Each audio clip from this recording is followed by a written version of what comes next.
আচ্ছা, good evening. সবাই শুনতে পাচ্ছিস আমাকে? Good শুনতে evening, পাচ্ছ? sir. Good evening, sir. Good evening, Good sir. evening, sir. Good evening. আচ্ছা, তো দেখ যে আমাদের একটুখানি থার্মোডাইনামিক্সে বাকি আছে, ওটা আমরা শেষ করে আমরা চলে যাচ্ছি স্টেটস অফ ম্যাটারের আজকে স্টার্টিং, মানে ইন্টারমলিকুলার ফোর্সটা পড়ব। তো সবচেয়ে আগে আমরা যেটা খুবই ইম্পর্ট্যান্ট একটা সেকেন্ড ল এর একটা পার্ট, যেটা থার্মোডাইনামিক্সের কনক্লুডিং যে জিনিসটা, সেটা চলো আমরা দেখে নিই। দেখবি যে আমি আগের ক্লাস যখন নিয়েছিলাম তখন আমি বলেছিলাম তোকে যে টোটাল এনার্জি যেটা, মানে এটা হচ্ছে টোটাল এনার্জি, সেটা দুভাগে ভাগ করা যায়। একটা হচ্ছে কি না এনার্জি অ্যাভেলেবেল আর এনার্জি আনঅ্যাভেলেবেল। তো এই আনঅ্যাভেলেবেলটাকে বলেছিলাম এনট্রপি। তাহলে এই অ্যাভেলেবেলটা কি, এটাই আজকে বলবো, আর এটা থেকেই তুই বুঝে যাবি। সেটা হচ্ছে কি না, এটা হচ্ছে এই আনঅ্যাভেলেবেল এনার্জিটা, সেটা হচ্ছে কি না এনট্রপির সাথে কোরিলেটেড, আর অ্যাভেলেবেল এনার্জিটা হচ্ছে কি জি, মানে ফ্রি এনার্জি। আমি তোকে বলেছিলাম আরো একটা কথা, তুই মনে করার চেষ্টা কর, যে আমি হয়তো এখান থেকে দৌড়ে দৌড়ে দিল্লি যেতে বলেছে আমাকে, তো যাওয়ার পরে মানে খানিকটা যাওয়ার পরে আমি আর হয়তো যেতে পারলাম না। তো আমি যখন আর যেতে পারলাম না, তখন আমার কাছে তখনও কিছুটা এনার্জি রয়েছে, যে এনার্জিটাকে আমি কখনোই ওয়ার্কে কনভার্ট করতে পারছি না। তো সেটাকে আমি বলেছিলাম এনট্রপি। কিন্তু এনার্জি যেটাকে ওয়ার্কে কনভার্ট করতে পারলাম, সেটাকে কি বলে? সেটাকেই বলে কি না free energy. That energy which can be converted to useful work. ওয়ার্কে কনভার্ট করা যায় যেটা, সেটাকেই বলে ফ্রি এনার্জি। তো এই কিউ আনঅ্যাভেলেবল যেটা, সেটা কি না আমরা জানি যে S equals to Q by T. তাহলে কিউ যেটা আনঅ্যাভেলেবল, এটাই হচ্ছে আনঅ্যাভেলেবল। তাহলে সেটার পরিবর্তে আমি লিখতে পারি টিএস। তাহলে কিউ এর পরিবর্তে যদি আমি টিএস লিখি, তাহলে টোটাল এনার্জিটা কি হয়ে গেল না কিছু অ্যাভেলেবল এনার্জি কিউ আর কিছু আনঅ্যাভেলেবল এনার্জি টিএস এর মধ্যে ভাগ হয়ে গেল। তো তাহলে টোটাল এনার্জিটা আমি একটু সরিয়ে দিই, এটা মুছে দিই, তাহলে বুঝতে পারবি যে টোটাল এনার্জিটা তাহলে ভাগ হয়ে গেল কি অ্যাভেলেবল এনার্জি ফর ওয়ার্ক আর আনঅ্যাভেলেবল এনার্জি। যত পৃথিবীতে এনার্জি আছে, যত সিস্টেমের এনার্জি আছে, সব এনার্জি কিন্তু দুটো ভাগে ভাগ হয়ে যায়। যেটা ওয়ার্কে কনভার্ট করা যায় সেটাকে বলে ফ্রি এনার্জি, আর যেটাকে ওয়ার্কে কনভার্ট করা যায় না সেটাকে বলে entropy, which can not be converted into work. যে কথা আমি আগের দিনকারও বলেছিলাম, এনট্রপি নিয়ে অনেক কথা বলেছি, নিশ্চয়ই তোদের মনে আছে। তো যত এই অ্যাভেলেবেল এনার্জি যত বাড়ে, তত কি হয় স্টেবিলিটি কমতে থাকে। কারণ সিস্টেম সবসময় কি চায় না, সিস্টেম সবসময় চায় যে এনার্জি ডিক্রিজ করতে।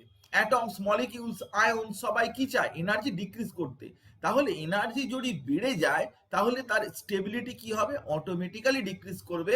মানে জি এর ভ্যালু যদি বেড়ে যায়, তাহলে স্টেবিলিটি স্টেবিলিটি কিন্তু অবভিয়াসলি কমতে থাকবে। তো আমাদের কাছে এই ব্যাপারটাই গুরুত্বপূর্ণ। সেই জন্য কোনো একটা স্পন্টেনিয়াস প্রসেস, সেটা কিন্তু সবসময়তেই চাইবে যে এনার্জি যাতে জি এর ভ্যালু যাতে কম হয়। জি এর ভ্যালু কম হলে কি হবে না স্টেবিলিটিটা বাড়বে। জি এর ভ্যালু যদি বেড়ে যায়, পজিটিভ হয়ে যায়, তাহলে কিন্তু স্টেবিলিটিটা কমে যাবে। বেসিক জায়গাটা কিন্তু আগে তোকে বুঝতে হবে যে স্টেবিলিটির সাথে জি এর কি রিলেশনশিপ। আমি আবারও বলছি যে ফ্রি এনার্জি যদি বেড়ে যায়, তাহলে স্টেবিলিটি ডিক্রিজ করে যাবে। ওরা সবসময় চাইবে যে স্টেবিলিটিটাকে ডিক্রিজ করানোর, স্টেবিলিটিটাকে ইনক্রিজ করানোর, মানে ডেল্টা জি ভ্যালুটাকে ডিক্রিজ করানো। তো এই নিয়ে আমরা আজকের গল্পটা বলবো। তো ফ্রি এনার্জি তার সাথে রিলেশনশিপ যেটা আমি বলছি, H equals to total energy G plus TS, মানে এটা হচ্ছে এন্ট্রপির সাথে কোরিলেটেড, টিএস কিউটার সাথে আমরা টিএস লিখেছি, তাহলে G equals to H minus TS, বা এটা স্মল অ্যামাউন্টের ক্ষেত্রে আমরা অ্যাপ্লাই করছি dG equals to dH minus T delta TdS, which is important এই রিলেশনশিপটা, যে dG equals to dH minus T delta S. এখানে কি না, টি এর ভ্যালু কিন্তু চেঞ্জ হচ্ছে না, কারণ এখানে টিটা বসানো রয়েছে, এবং পি এর ভ্যালুটাও কিন্তু কোনো চেঞ্জ হচ্ছে না। এটা আইসোথার্মাল, এটা isothermal and isobaric process.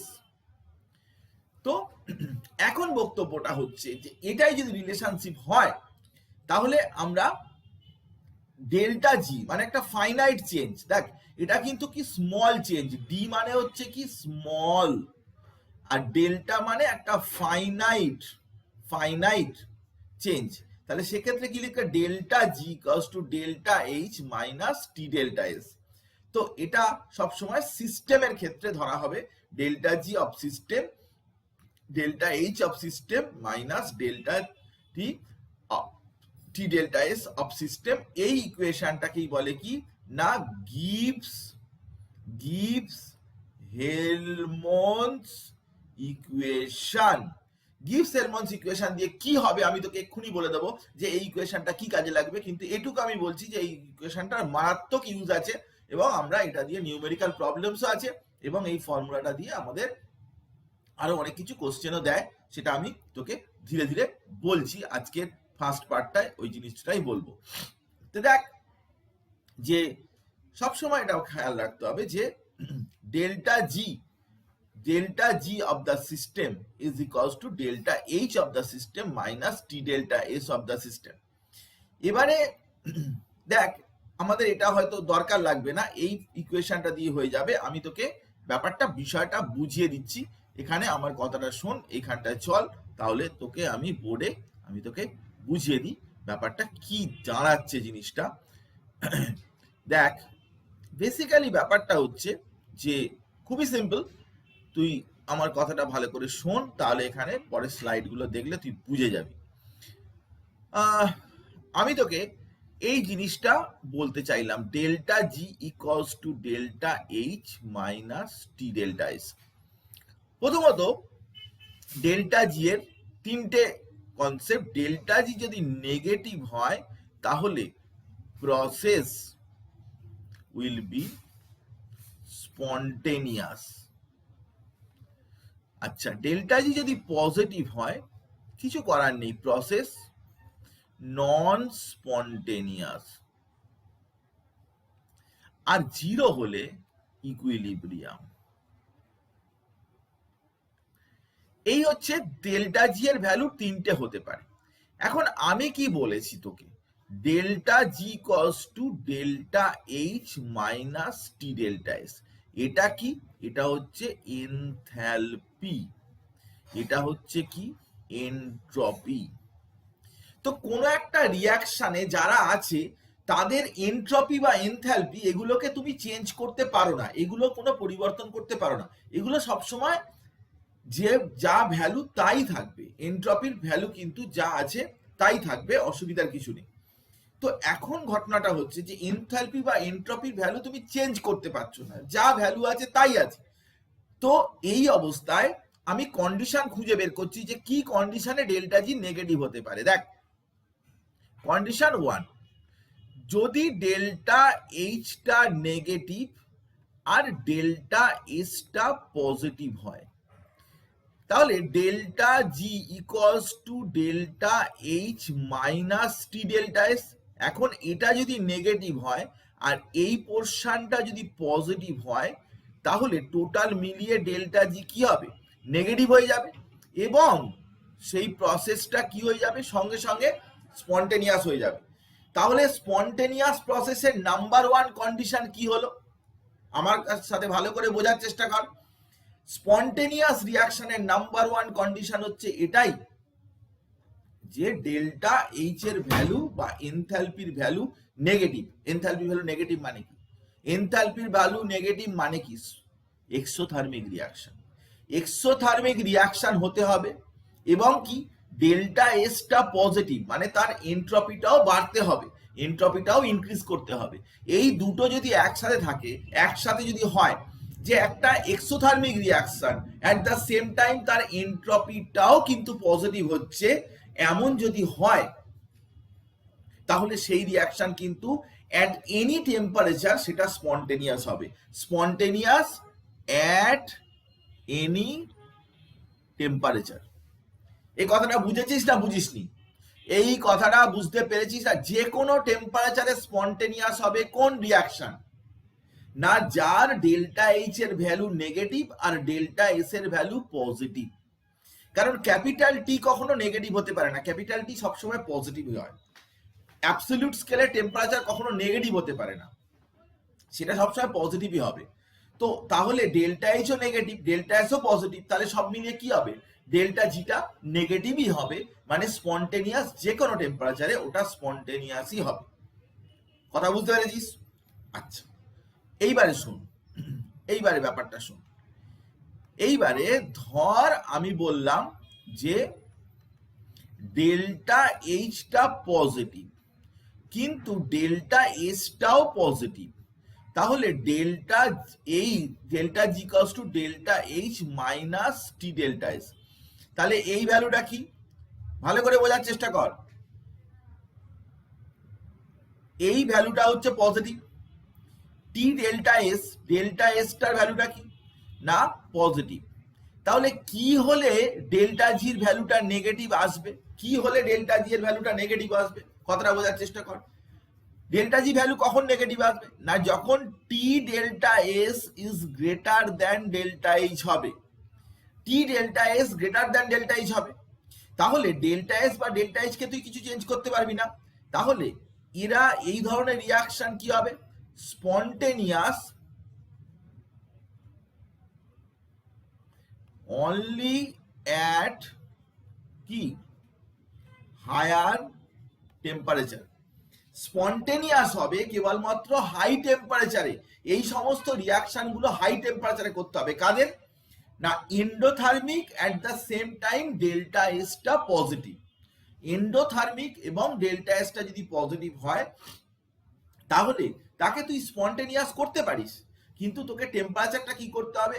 High রাখতে হবে, টেম্পারেচারটা বেশি রাখতে হবে। টেম্পারেচারটা কম রাখলে কিন্তু হবে না। টি ডেল্টা এসটাকে ডেল্টা এইচ এর চাইতে বেশি হতে হবে যাতে ডেল্টা জিটার ভ্যালুটা নেগেটিভ আসে। ডেল্টা জি যত নেগেটিভ হবে তত সিস্টেমটা স্টেবিলিটির দিকে যাবে, সেই দিকে রিয়াকশনটা যাবে। কথা বুঝেছিস না বুঝিসনি? সবাই বল। যে ডেল্টা এইচ পজিটিভ এবং delta S negative, delta S positive, আমি দুটো কন্ডিশনের কথা বলেছি। দেখ কথাটা বুঝেছিস না বুঝিসনি? কে বুঝতে পারিসনি আমাকে বল। কার ক্লিয়ার আর কার অল ক্লিয়ার? অল ক্লিয়ার মানে হচ্ছে কিছু বুঝিনি, আমার মাথার উপর দিয়ে বেরিয়ে গেছে, সেটাকে বলে অল ক্লিয়ার। আর ক্লিয়ার মানে বুঝেছি।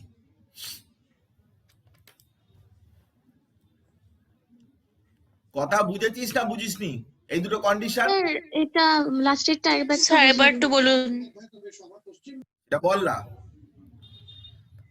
আমি বলতে চাইছি যে একটা রিয়াকশন স্পন্টেনিয়াস হতে গেলে ডেল্টা জি এর ভ্যালু নেগেটিভ হতে হবে, ডেল্টা জি নেগেটিভ হতে হবে। এখন ডেল্টা জির সাথে কিসের ওপর ডিপেন্ডেন্ট? না টি ডেল্টা এস এর সাথে ডিপেন্ডেন্ট। তো এটা যদি নেগেটিভ হয় আর এটা যদি পজিটিভ হয় তাহলে কোনো চিন্তাই নেই, সবসময় নেগেটিভই হবে। কারণ এইখানটায় নেগেটিভ হয়ে গেল, আর এটা তো টি ডেল্টা এস এর আগে তো নেগেটিভ আছে, টি তো কখনো নেগেটিভ হতে পারে না, আর ডেল্টা এসটা পজিটিভ, তাহলে এই সব মিলিয়ে নেগেটিভ হবে, তাহলে এটা নেগেটিভই হবে। এবারে আমি সেকেন্ড পয়েন্টে বলেছি যে delta H minus T delta, আমি কি বলেছি? এটা পজিটিভ, আর আমি বলেছি এটাও পজিটিভ। একদম সিম্পল ব্যাপার, একদম ইজি ব্যাপার। তুই দেখ এটাও পজিটিভ, তাহলে এই পার্টটা পজিটিভ হয়ে গেছে। আর এই পার্টটা কি না নেগেটিভ আছে, একটা পার্ট পজিটিভ একটা নেগেটিভ, তাহলে এটা নেগেটিভ কখন হবে? যখন T delta S is greater then delta H. Is it clear? Is it clear যে টি ডেল্টা এস যদি ডেল্টা এইচ এর চাইতে বেশি হয় তবেই এটা নেগেটিভ হবে, না হলে নেগেটিভ হবে না। এটা কি পরিষ্কার সকলের কাছে? একদম পরিষ্কার। এবারে কথাটা বোঝার চেষ্টা কর, এবারে যে পয়েন্টটা বলছি সেটা বোঝার চেষ্টা কর। তুই ডেল্টা এস বা ডেল্টা এইচ এনট্রপি এনথালপি এটা তুই চেঞ্জ করতে পারবি না, তাহলে এই রিয়াকশনটা করার সময় তুই কি করতে পারিস যাতে করে নেগেটিভ চলে আসবে? না তুই টিটাকে বাড়াতে পারিস, কারণ টিটাকে বাড়ালে দেখ টি ডেল্টা এস এর সাথে রয়েছে, যেই তুই টিটাকে ইনক্রিজ করবি তখন কি হবে? টি ডেল্টা এসও বাড়বে, টি ডেল্টা এসও বাড়বে, তখন ডেল্টা জি কি হবে? ডেল্টা জি নেগেটিভ হবে।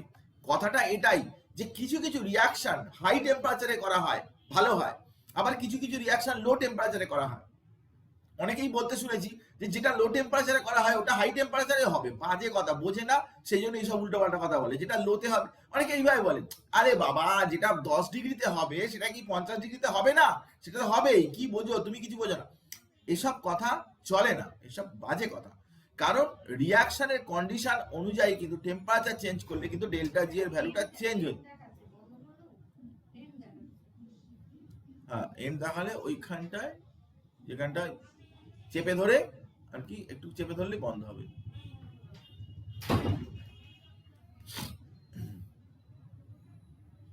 তো ডেল্টা জি এর ভ্যালু নেগেটিভ, 1 মিনিট দাঁড়া আসছি, 1 মিনিট।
হ্যাঁ, তো যে কথা বলছিলাম, তাহলে এই ধরনের রিয়াকশন কিন্তু আমাকে হাই টেম্পারেচারে করতে হবে।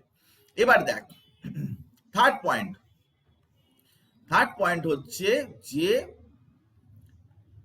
আমি কি করলাম না ডেল্টা এইচটা নেগেটিভ,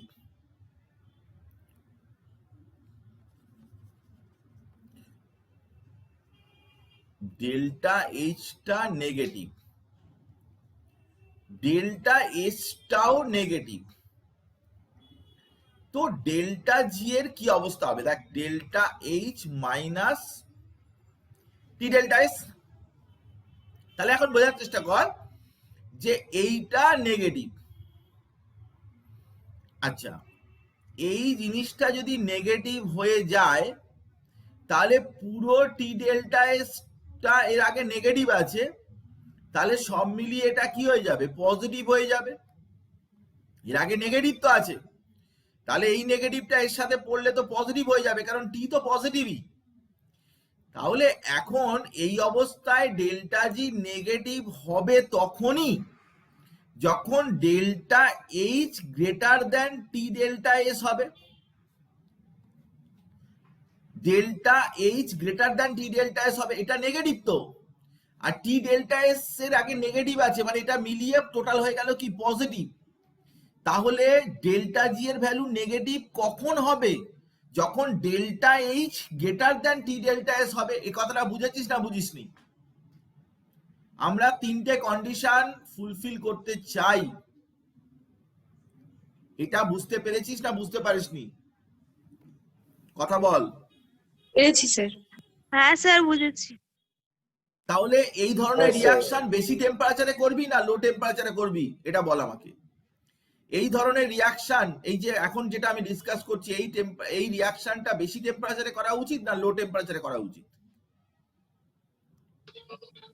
লো টেম্পারেচার। একদম তাই। বুঝে যদি বলে থাকিস তাহলে একদম ঠিক আছে, কারণ তুই যদি টেম্পারেচার বাড়াস তাহলে তো টি ডেল্টা এসটা বেড়ে যাবে। তখন তো আমি চাই যে টি ডেল্টা এস যত কম হয় তত ভালো, কারণ ডেল্টা এইচটা ওর চাইতে বড় হতে হবে। তো টি ডেল্টা এস কম হলে ভালো। সেক্ষেত্রে এই ধরনের রিয়াকশন গুলো লো টেম্পারেচারে করতে হবে, এবং এটাই ঘটনা যে যেগুলোকে হাই টেম্পারেচারে করা যায় তাদেরকে একটা টেম্পারেচারের উপরেই তবেই করা যাবে, তার নিচে করা যাবে না। আর যেগুলো লো টেম্পারেচারে করা হয় সেগুলো একটা টেম্পারেচারের নিচেই করা যাবে, তার উপরে করা যাবে না। এটাই হচ্ছে সিস্টেম। কারণ যতখানি টেম্পারেচার পর্যন্ত ডেল্টা এইচ এবং টি ডেল্টা এস এর ফারাকটা থাকবে, এটা বেশি ওটা কম এরকম থাকবে, ততদূর পর্যন্ত ওই রিয়াকশনটা করতে পারবি। এরকম ব্যাপারটা নয় যে তুমি 100 ডিগ্রিতে যেটা রিয়াকশন যে করতে পারছো সেটা তুমি 200 ডিগ্রিতেও করতে পারবে, এরকম ধরনের কোনো গ্যারান্টির ব্যাপার নেই। আসলে রিয়াকশনে ডেল্টা জি এর ভ্যালুটা কিন্তু ডিপেন্ড করে বিষয়টার উপরে। দেখ আরো তোকে দেখাচ্ছি। এবারে দেখ যে এরকম কোন রিয়াকশন তোর হাতে লেগেছে যে যেটা ডেল্টা এইচটা পজিটিভ এবং ডেল্টা এসটা নেগেটিভ, মানে কি এন্ডোথার্মিক, আর এন্ট্রপিটা ডিক্রিজ করছে। তো তুই জানিস যে delta G equals to delta H, delta G equals to delta H minus T delta S. তাহলে এইটা পজিটিভ আর ডেল্টা এসটা হচ্ছে কি নেগেটিভ। নেগেটিভ মানে কি এই পুরোটা মিলিয়ে কি হয়ে যাবে? পুরোটা মিলিয়ে পজিটিভ হবে। তাহলে এটা ডেল্টা জিটা কিন্তু পজিটিভই হয়ে গেল। তুই কোনো হাজার চেষ্টা করেও এই রিয়াকশনটাকে করাতে পারবি না যেটা ডেল্টা এসটা পজিটিভ, এই ডেল্টা এসটা নেগেটিভ, মানে এনট্রপি সাপোর্ট করছে না প্লাস এনথালপিও সাপোর্ট করছে না, মানে এনথালপি পজিটিভ এবং এনট্রপি নেগেটিভ। এই অবস্থায় রিয়াকশনটা তুই করাতে পারবি না, টেম্পারেচার দিয়ে এইসব দিয়ে করাতে পারবি না। আমার এই কথাটা বুঝেছিস না বুঝিসনি? হ্যাঁ স্যার বুঝেছি। তাহলে দেখ তুই চারটে কন্ডিশন বোঝার চেষ্টা কর। যে আমি তোকে সেকেন্ড ল যখন পড়াচ্ছিলাম, শুরু করেছিলাম, তখন আমি বলেছিলাম যে ফার্স্ট ল এর ক্ষেত্রে কিছু লিমিটেশনস আছে। সেই লিমিটেশনস এর মধ্যে একটা যে স্পন্টেনিয়াস এর কন্ডিশন বলতে পারে না, একটা রিয়াকশন হবে কি হবে না সেটা বলতে পারে না। আজকে গিবস-হেলমনস ইকুয়েশন সেই ব্যাপারটা কিন্তু বলতে পারছে। আমি তোকে স্লাইডে দেখাচ্ছি যে আরো ভালো করে সেখানে টেবিল করা রয়েছে, এবং সেটা তুই দেখলে আরো ভালো রকম ভাবে বুঝতে পেরে যাবি যে এখানে ক্রাইটেরিয়া অফ স্পন্টেনিটি। এখানে দেখ, এবারে তুই দেখ যে নিউ ক্রাইটেরিয়া অফ স্পন্টেনিটি আমি ভালো করে লিখে দিয়েছি, তুই দেখে বুঝে যাবি যে delta G of the system যদি নেগেটিভ হয় তাহলে প্রসেস কি স্পন্টেনিয়াস, যদি জিরো গ্রেটার দ্যান জিরো মানে কি পজিটিভ তাহলে কি নন স্পন্টেনিয়াস, আর জিরো মানে কি ইকুইলিব্রিয়াম। তাহলে এটা তো কন্ডিশন, এটা তোকে আমি আগেই বলেছি কন্ডিশন। এবারে কন্ডিশনটা কি করে ফুলফিল করা যাবে সেটার ব্যাপারটা বলছি। দেখ যে আমাকে কি করতে হবে, delta G of the system যদি পজিটিভ হয়ে যায় এবং delta S of the system negative, এইটা যদি পজিটিভ হয়, এগুলো যদি পজিটিভ হয় মানে ডেল্টা এইচ যদি পজিটিভ হয় এবং ডেল্টা এসটা যদি নেগেটিভ হয়, দেখ এই পরিস্থিতি ডেল্টা এইচটা হচ্ছে কি, আমি অন্য কালি দিয়ে দেখাচ্ছি ভালো করে যাতে বুঝে যাস আর না পড়তে হয়। দেখ এটা কি বোঝানো হচ্ছে না পজিটিভ কে না ডেল্টা এইচ, আর কি নেগেটিভ কে না ডেল্টা এস। এরকম পরিস্থিতিতে সব সময় ডেল্টা জিটা কি হবে, পজিটিভ হবে। এই রিয়াকশন তুই করাতেই পারবি না, এই রিয়াকশন তুই হবেই না। আর কি না ডেল্টা এইচটা পজিটিভ আর ডেল্টা এসটাও পজিটিভ, সেই পরিস্থিতিতেও এটা নেগেটিভ হতে পারে। বা এইটা পজিটিভ, ডেল্টা এসটা পজিটিভ আর ডেল্টা এইচটা নেগেটিভ, এই রিয়াকশন হবে কি হাই টেম্পারেচারে। আর ডেল্টা এসটা নেগেটিভ, ডেল্টা এইচটা পজিটিভ, এই রিয়াকশনটা হবে ডেল্টা, এটা লো টেম্পারেচারে, দুটো হাই হয়ে গেছে, এটা লো টেম্পারেচারে। আমি তোকে দেখাচ্ছি, আর একটা টেবিল করেছি, এই টেবিলটা যদি ভালো করে না বুঝতে পারিস তাহলে আমি তোকে দেখাচ্ছি আর একটা টেবিল, যে delta H minus T delta S, এখান দিয়ে দেখাচ্ছি, দেখ ভালোভাবে বুঝতে পেরেছি। দেখ এই টেবিলটা দেখ, এইটাই হচ্ছে ইম্পর্টেন্ট টেবিল, এইটাই আমি যেটা পড়ালাম ওটা দিয়ে এই টেবিলটা বানানো হয়েছে।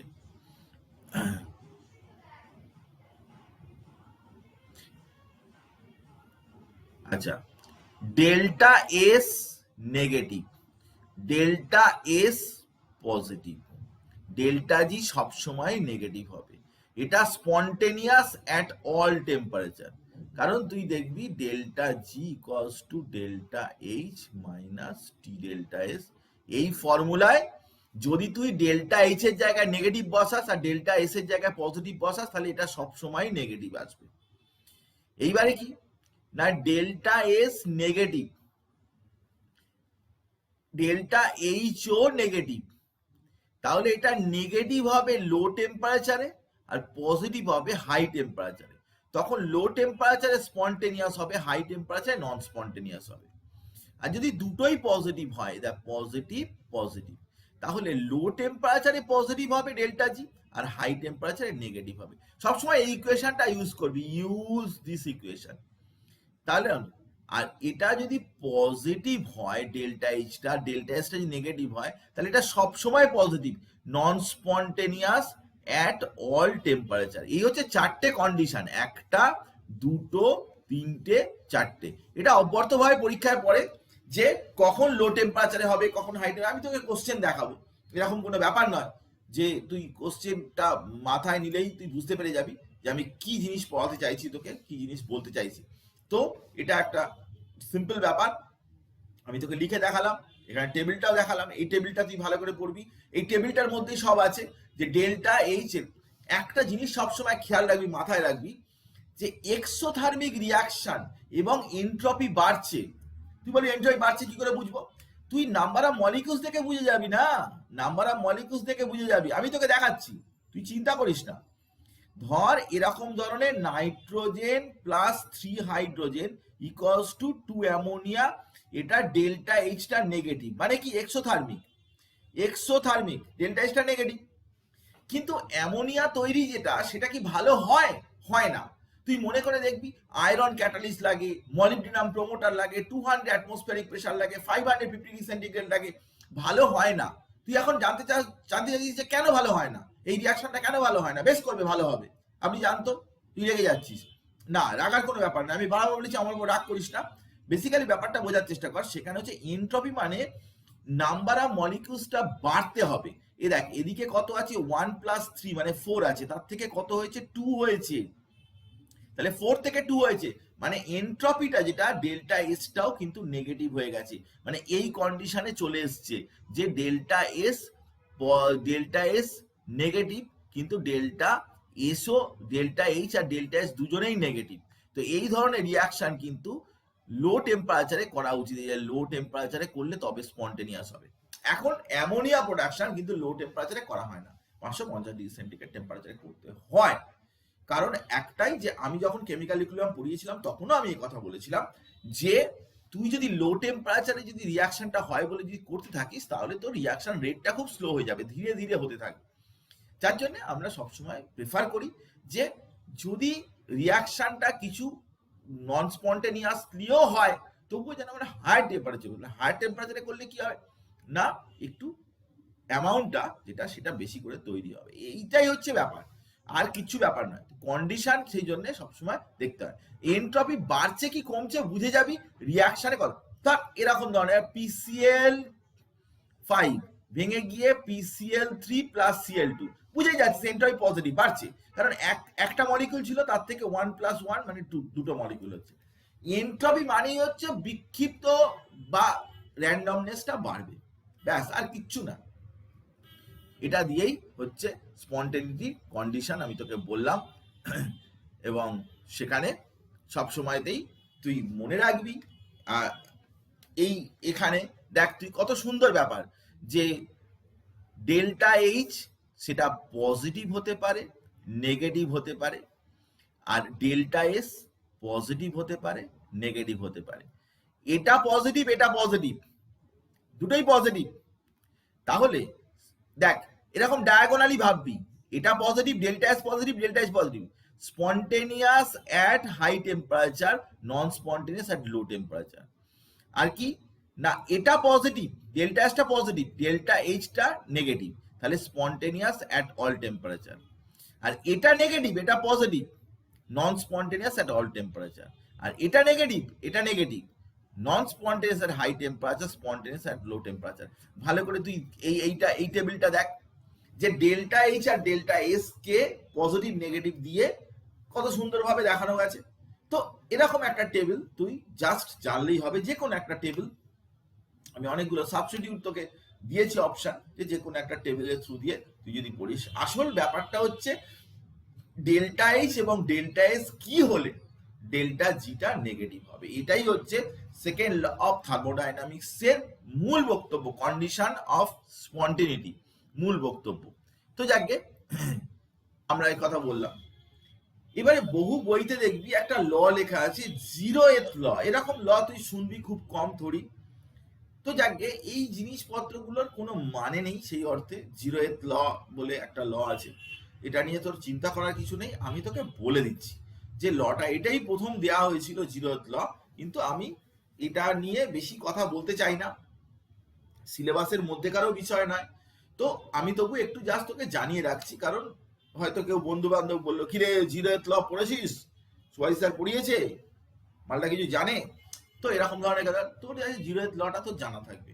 জিরো এথ ল একেবারে সিম্পল ব্যাপার, বক্তব্য খুবই সিম্পল। সেটা হচ্ছে কি না, থার্মাল ইকুইলিব্রিয়াম বলে একটা কথা আছে এখানে, যে এ বি আর সি তিনটে সিস্টেম আছে। তো এ আর বি এর মধ্যে থার্মাল ইকুইলিব্রিয়াম, থার্মাল ইকুইলিব্রিয়াম মানে কি, এখান থেকে হিট ওদিকে যাচ্ছে আবার আসছে ইকুয়ালি, একে বলে থার্মাল ইকুইলিব্রিয়াম। দুটোর কারোরই টেম্পারেচার চেঞ্জ হচ্ছে না, এখান থেকে যতটা হিট এ থেকে যতটা বিতে যাচ্ছে, বি থেকে ততটা সিতে এতে আসছে, একই রকম থাকছে। আবার এর সাথে সি এরও একটা থার্মাল ইকুইলিব্রিয়াম আছে, এর থেকে যতখানি হিট সিতে যাচ্ছে ততখানি সি থেকে এতে আসছে। যদি এমন হয় যে এ যদি বি এর সাথে ইকুইলিব্রিয়ামে থাকে, যদি এ সি এর সাথে ইকুইলিব্রিয়ামে থাকে, তাহলে বি অবশ্যই সি এর সাথে ইকুইলিব্রিয়ামে থাকবে। এটাই হচ্ছে থার্মোডাইনামিক্স এর জিরো এথ ল। জানি না এই লয়ের মানে এই লয়ের মানে নিশ্চয়ই আছে, কিন্তু ঘটনার হচ্ছে এর অ্যাপ্লিকেশন খুবই লিমিটেড, এটা নিয়ে খুব একটা বেশি কিছু কথা বলার দরকার নেই, আমি বলতেও চাই না, সিলেবাসের মধ্যেও নেই। তো আমি জাস্ট স্টেটমেন্টটা তোকে দিয়ে রাখলাম জিরো এথ ল বলে, কারণ থার্মোডাইনামিক্সে আমি সবকিছু পড়িয়েছি যখন তখন, আর ছোটখাটো জিনিসপত্র থার্ড ল এর কথা বলেছি, জিরো এথ লটার কথা আমি তোকে বলে দিলাম। তো আমাদের যে এত সময় ধরে যে আমি প্রায় 7-8 দিন ধরে আমরা যে থার্মোডাইনামিক্স পড়ালাম, সেই থার্মোডাইনামিক্সের এখানে মোটামুটি আর কি আমরা বন্ধ করছি। আমরা এখানে নিউমেরিক্যাল প্রবলেম আছে, সেই নিউমেরিক্যাল প্রবলেম ইত্যাদি করতে হবে। তো আমরা কিন্তু চলে আসছি আমাদের নতুন যে চ্যাপ্টার, সেই চ্যাপ্টারে যে চ্যাপ্টার কিন্তু স্টেটস অফ ম্যাটার বলে যে চ্যাপ্টার আছে, সেই চ্যাপ্টার। তো স্টেটস অফ ম্যাটার খুবই একটা ভালো চ্যাপ্টার, মানে তো জানা চ্যাপ্টারের মধ্যে একটা, যেটা তুই জানিস এই চ্যাপ্টারটা সম্পর্কে তোর আগে থেকেই কিছু কিছু ইনফরমেশন রয়েছে, কিন্তু আমরা সম্পূর্ণ ডিফারেন্ট ভাবে পড়াবো। তোর ভালো লাগবে, পড়তে ভালো লাগবে, তোর জানতে ইচ্ছা করবে যে স্টেটস অফ ম্যাটারের মধ্যে গ্যাসিয়াস স্টেট এবং লিকুইড স্টেট তার ব্যাপার স্যাপার কি, নিশ্চয়ই তোর ভালো লাগবে। কারণ আমরা পড়ানোর ব্যাপারটাই কিন্তু অন্যরকম ভাবে পড়াবো, যে গ্যাস বয়েলস ল, চার্লস ল, এটা বয়েলস ল, এটা চার্লস ল ইত্যাদি বলে টলে এরকম ভাবে নয়। রাদার আমি তোকে বলছি যে কিভাবে আমাদের জিনিসটা বোঝার দরকার আছে, কারণ কনসেপশন ক্লিয়ার না হলে কিন্তু তোর ভাল লাগবে না, জিনিসটা ইম্পর্টেন্ট লাগবে না। তো আমরা সেটার কথা বলছি। একটা কথা আমি বলি, যদিও এটা এমন কিছু গুরুত্বপূর্ণ বিষয় নয়, সেটা হচ্ছে যে আমি যে কম্পিউটারে পড়াতাম, যে কম্পিউটার ইউজ করতাম আর কি, যে কম্পিউটার দিয়ে পড়ানো হচ্ছিল এতদিন, সেই কম্পিউটার কিন্তু মানে পুরোপুরি আর কি কম্পিউটারটা মানে ভীষণ রকম ভাবে খারাপ হয়েছে, এবং যার মানে আমার যে ফাইলগুলো ছিল কম্পিউটারের মধ্যে ডি ড্রাইভে, যে ড্রাইভটা থেকেই আমার এই প্রেজেন্টেশনগুলো আমরা করতাম আর কি, আমি সেইগুলো ভিডিওগুলো সমস্তগুলো সেগুলো কিন্তু ওই ড্রাইভ থেকে তো পুরো সরেই গেছে, প্লাস সেটা আর কোথাও পাওয়াও যাচ্ছে না, সেটা এমন ভাবে ডিলিট হয়েছে যে কোনো সফটওয়্যার বা কোনো কিছু দিয়েই পাওয়া যাচ্ছে না। মানে এটা আর কি আমার কাছে খুব চাপের ব্যাপার হয়ে গেছে। কারণ দেখ, যে আমরা হয়তো নিটের ক্লাস করি, যে এইসব ক্লাস করি যেগুলো, বা এই স্টেটস অফ ম্যাটার, এগুলো আমাদের অনেক সময় লাগে এইসব প্রেজেন্টেশন করতে বা এই সমস্ত জিনিসপত্রগুলোকে রেডি করতে, লিখতে, হ্যাঁ, কতগুলো স্লাইডের মধ্যে সেটাকে কভার করব, কদিন লাগবে, হ্যাঁ, কটা লেকচার লাগবে, তারপরে কোন ছবি ইমেজ ইউজ করা হবে, কোনটা জিআইএফ ইউজ করা হবে, এগুলো সব তো করে করে করে করে আর কি একটা প্রেজেন্টেশন রেডি করতে হয়। তো সেটা এখন আমার অনেকগুলোই আমি করে রাখি আর কি, মানে যখন যখন সময় পাই তখন তখন করে রাখি, কিন্তু সেটা আমার হয়তো অনেক জিনিসই করা ছিল আর কি। যেরকম অর্গানিক পোর্শনটা 11 করা ছিল, সেগুলো করে রেখেছিলাম, আমরা পরবর্তীকালে অর্গানিক পড়াবো বা ইনঅর্গানিক, কিন্তু সেগুলো সবই আর কি আমার এই জানি না সামহাও আর কি কোনো ব্যাকআপ তো সেটা সেরকম ভাবে নেই আর কি, ওটা কম্পিউটার থেকে হয়ে গেছে, সেই জন্য এখন আমার চাপ যাচ্ছে। তো আমাকে আর কি আবার নতুন করে সমস্ত কিছু করতে হচ্ছে। তো সেটা নিশ্চয়ই আমি করে দেব, অসুবিধার কিছু নেই, তাতে পড়াশোনার কোনো ক্ষতি হবে না, কিন্তু আমার একটু চাপ হয়ে গেল আর কি, মানে সময়টা আমার কাছে লিমিটেড হয়ে গেল, রাত ফাত জেগে আর কি সমস্ত ব্যবস্থা করতে হবে। এনিওয়ে, তো আমরা স্টেটস অফ ম্যাটার, যেটা আমাদের আজকের আলোচনার বিষয়বস্তু হচ্ছে ইন্টারমলিকুলার, খুব গুরুত্বপূর্ণ একটা বিষয়, ইন্টারমলিকুলার ফোর্সেস। তো অ্যাকচুয়ালি কি সলিড, লিকুইড, গ্যাস যখনই কেউ বলবে তখনই কিন্তু প্রথম কি কথাটা বলবে না, কেন তাদের মধ্যে ডিফারেন্স হয়েছে, স্টেটের ডিফারেন্স কেন হয়েছে, সে তো নিশ্চয়ই একটা কথা বলবে যে ইন্টারমলিকুলার ফোর্স সলিডে সব থেকে বেশি, তারপরে লিকুইডে, তারপরে গ্যাসে ইন্টারমলিকুলার ফোর্স অফ অ্যাট্রাকশন সব থেকে কম। এই কথা আমরা সবাই জানি যে ইন্টারমলিকুলার ফোর্স অফ অ্যাট্রাকশন কিন্তু গ্যাসের ক্ষেত্রে কম, এভাবেই সব বইতে চ্যাপ্টারটা শুরু হয়েছে। কিন্তু আমি তোকে কিছু কথা বলছি, সেটা হচ্ছে যে দেখ, অনেক সাবস্ট্যান্স আছে সেগুলো সলিড স্টেটেও থাকে, লিকুইড স্টেটেও থাকে, আবার গ্যাসিয়াস স্টেটেও থাকে। যেরকম ধর ওয়াটার, তো ওয়াটার সেটা তার মধ্যে কি আছে না, H2O মলিকিউলস আছে। তো আমার কথাটা ভালো করে তুই বোঝার চেষ্টা কর, আমি তোকে কনফিউজ করব না, আমি তোকে জিনিসটার কথাটা আমি তোকে বলবো, যেটা রিয়েলিটি সেটার কথাই আমি তোকে বলবো, তুই ভালো করে ভেবে দেখ যে ইন্টারমলিকুলার ফোর্স যাদের বেশি থাকে তাকে বলে সলিড, ইন্টারমলিকুলার ফোর্স যাতে কম থাকে তাকে বলে লিকুইড, ইন্টারমলিকুলার ফোর্স আরো কম থাকে তাকে বলে গ্যাস। Isn't it? এটাই তো ঘটনা। কিন্তু দেখ, যে আইস, ওয়াটার আর ওয়াটার ভেপার, এই তিনটে জিনিসের মধ্যেই কিন্তু কি আছে না, ওয়াটার মলিকিউলই আছে, তিনটে জিনিসের মধ্যে ওয়াটারই রয়েছে। তো আমার সেই জন্য ফার্স্ট এটা চিন্তা হচ্ছে যে ইন্টারমলিকুলার অ্যাট্রাকটিভ ফোর্স কখনো সেটা বেশি, কখনো সেটা কম, একই জিনিসে সেটা হচ্ছে কি করে। কারণ দেখ, আমাকে যদি বলে কাঠ, লোহা এটা সলিড, জল লিকুইড, অক্সিজেন, নাইট্রোজেন গ্যাস, আমি কোনো কথা বলবো না, আমি বলবো যে ঠিক আছে, আমি আমি আমি আমি বুঝতে পেরেছি, কাঠ, লোহা এদের মধ্যে ইন্টারমলিকুলার অ্যাট্রাকটিভ ফোর্স বেশি, তাই ওরা সলিড। জল লিকুইড, ওর মধ্যে অ্যাট্রাকটিভ ফোর্স কিছুটা কম। আর কি অক্সিজেন নাইট্রোজেন এদের মধ্যে অ্যাট্রাকটিভ ফোর্স আরো কম, তাই ওরা গ্যাস। এটা আমি খুব একটা আর্গুমেন্টে যাব না, কিন্তু আমি কখন আর্গুমেন্টে যাব না, আমাকে যদি কেউ বলে যে ice solid, water liquid, water vapour gas, তখন আমি একটাই প্রশ্ন করব যে আইসের মধ্যে কি আছে? আইসের মধ্যে ওয়াটার মলিকিউল আছে। তারপরে বলবো যে লিকুইডে কি আছে? ওয়াটার মলিকিউল আছে। ওয়াটার ভেপারে কি আছে? ওয়াটার মলিকিউল আছে। তাহলে সবেতেই তো ওয়াটার মলিকিউলই রয়েছে। তাহলে ওয়াটার মলিকিউল যদি থাকে, তাহলে কখনো ইন্টারমলিকুলার ফোর্স আইসের ক্ষেত্রে বেশি হয়ে গেল, আর ওয়াটারের ক্ষেত্রে ইন্টারমলিকুলার ফোর্স কেন কম হয়ে গেল? আবার গ্যাসের ক্ষেত্রে কেন সেটা আরো কম হয়ে গেল? তাহলে ইন্টারমলিকুলার ফোর্স যদি মলিকিউলের ক্যারেক্টারিস্টিক্সের উপর ডিপেন্ড করে, তাহলে সেখানে কেন বারবার চেঞ্জ হয়ে যাচ্ছে? এই ব্যাপারটা কিন্তু আমাদের কাছে ভীষণ ভীষণ কিন্তু গুরুত্বপূর্ণ হয়ে যাচ্ছে, কারণ আমরা এই পার্টিকুলার ব্যাপারটাই কিন্তু না বুঝেই কিন্তু সলিড লিকুইড গ্যাসের স্টেট সম্পর্কে পড়তে শুরু করি। তো চল আমরা এই ব্যাপারটা কিন্তু আজকে ঠিক করে ফেলি যে ইন্টারমলিকুলার ফোর্সটার সাথে সাথে আরো একটা ফোর্সের ব্যাপার রয়েছে, যেটার কথা আমরা আদৌ জানি না। তো সেই ফোর্সটা কি, সেটা আজকের পড়াশোনার মধ্যে আমরা বুঝে যাব। এবং that is also responsible for the state. স্টেটের জন্য কিন্তু সেটাও রেসপন্সিবল, কিন্তু তার কথা থোড়ি লোকে বলে। তো আমরা সেই সমস্ত কথা পড়বো।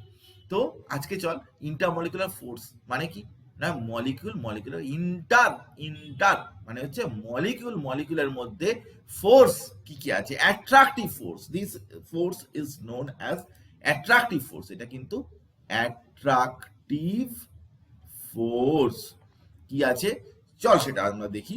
তো এই যে অ্যাট্রাকটিভ ফোর্স বা ইন্টারমলিকুলার ফোর্স যেটাকে বলে, সেই ফোর্সটা প্রথম সেই ফোর্সের সম্পর্কে কে বলেছিলেন না, সেই ফোর্স সম্পর্কে বলেছিলেন কিন্তু ভ্যান ডার ওয়াল। সায়েন্টিস্ট দেখতে পাচ্ছিস যে ভ্যান ডার ওয়াল, এবং ভ্যান ডার ওয়াল সেই ফোর্স সম্পর্কে বলেছিলেন। কিন্তু একটা জিনিস মনে রাখতে হবে, ভ্যান ডার ওয়াল ফোর্স মানে কোনো একটা পার্টিকুলার ফোর্স নয়, অনেকগুলো ফোর্সকে উনি ইন্টারমলিকুলার অ্যাট্রাকটিভ ফোর্সের কনসিডারেশনের মধ্যে এনেছিলেন, যে এই ফোর্স এই ফোর্স এই ফোর্স, এই সমস্ত ফোর্সগুলোকে আমরা ইন্টারমলিকুলার ফোর্স হিসাবেই কনসিডার করব।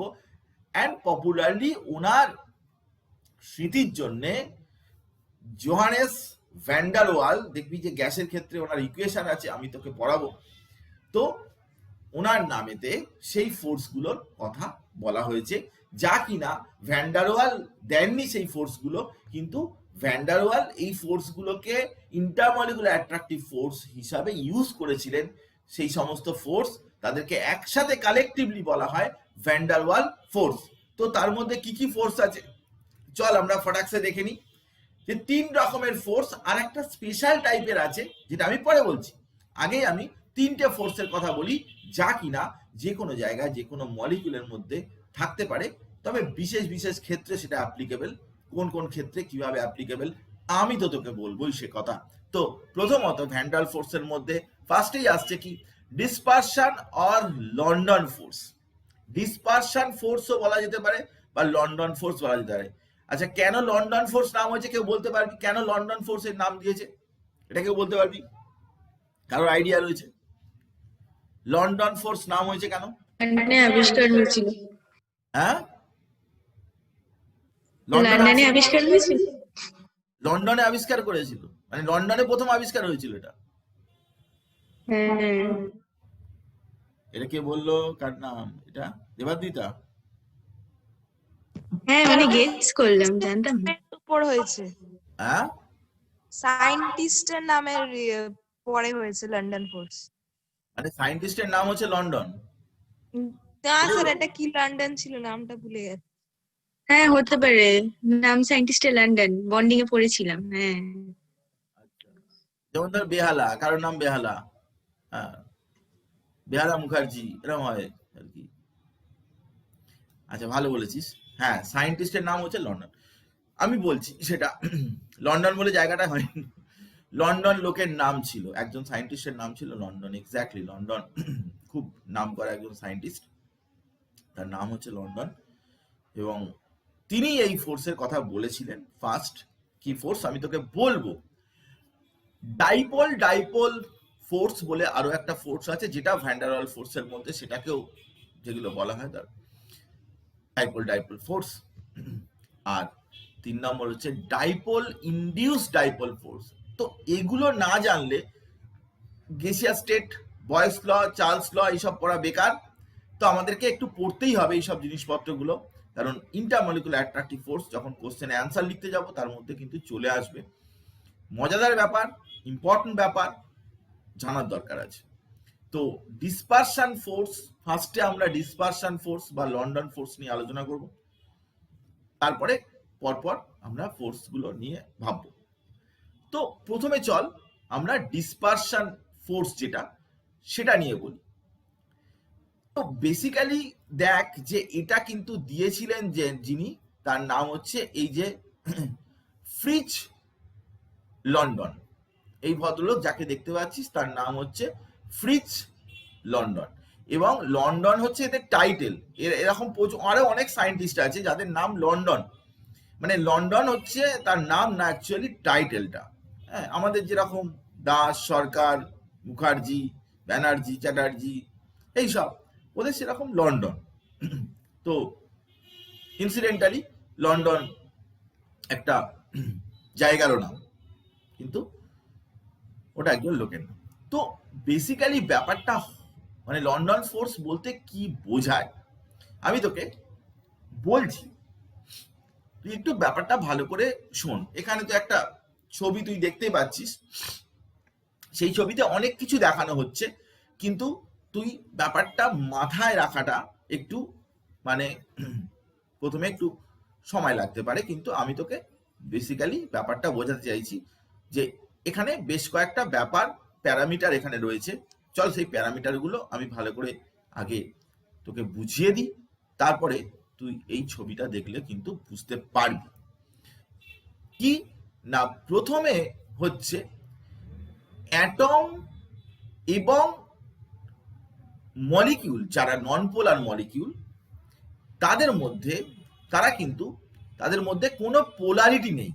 নো, এদের মধ্যে কিন্তু কোনো পোলারিটি নেই। পোলারিটি মানে কি, নেগেটিভ পজিটিভ নেই, এরা কিন্তু নো পোলারিটি, কোনো পোলারিটি নেই। এর ইলেকট্রন ক্লাউড, এর চারধারে এই ইলেকট্রন ক্লাউড এরকম চারধারে এরকম করে রয়েছে, আর এরও ইলেকট্রন ক্লাউড এরকম ভাবে সুন্দরভাবে অ্যাটমের চারিদিকে ডিস্ট্রিবিউটেড রয়েছে। এটা নন পোলার মলিকিউল, এটা একটা অ্যাটম, কথার কথা। কিন্তু সব সময় এদের যে ইলেকট্রন ক্লাউড সেটা কিন্তু অ্যাটমের এইভাবে ডিস্ট্রিবিউটেড থাকে না। এটা কি হতে পারে না, এটা এমনও কখনো কখনো হতে পারে যে ইলেকট্রন ক্লাউড কিন্তু কোনো একটা পার্টিকুলার দিকে ইলেকট্রন ক্লাউড বেশি করে সরে গেছে এবং অন্য দিকটা তার কমে গেছে। তো যেদিকে বেশি করে সরে গেছে সেদিকে একটু নেগেটিভ এবং অন্য দিকটা পজিটিভ এরকম হয়ে যেতে পারে। This is called development of dipole. এখানে ডাইপোলের একটা ডেভেলপমেন্ট হচ্ছে, ডাইপোল মানে কি, একটা অ্যাটম, এ বলে একটা অ্যাটম, তার চারিধারে ইলেকট্রন ক্লাউড এরকম ভাবে রয়েছে।